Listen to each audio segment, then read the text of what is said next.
আসসালামু আলাইকুম, কেমন আছেন সবাই? আজকে আমি রান্না করব আলু দিয়ে পেঁয়াজ পাতা দিয়ে ভাজি, চিকুমড়া দিয়ে শুটকি দিয়ে। এগুলো এখন আমি বেটে নিব।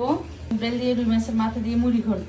মুগ ডালটা বসাই দিতেছি। দিয়ে দিলাম আদা রসুন ধনিয়ার গুঁড়া, হলুদের গুঁড়া, মরিচের গুঁড়া, মতো লবণ দিয়ে দিলাম, সামান্য পানি। কষানো হলে আমি দিয়ে দেবো মাছগুলো আর ডালগুলো একসাথে। এটা আমার কষানো শেষ, এখন একটু পানি দিয়ে দিব। তো হয়ে গেছে আলুটা, ধনিয়া পাতা দিয়ে এখন নামাই ফেলব। এখানে আমি শুটকি, শুকনো মরিচ, রসুন সব ব্লেন্ড করে নিছি। আমি তেলে দিয়ে দিই, সাথে দিয়ে দেবো একটু শুকনো মরিচ, একটু গুঁড়া দিয়ে দিলাম, স্বাদ মতো লবণ। কাঁচা শুটকির গন্ধটা গেলে পরে কুমড়াগুলো দিয়ে দিলাম, মিষ্টি কুমড়াগুলো দিয়ে দিলাম। হয়ে গেছে,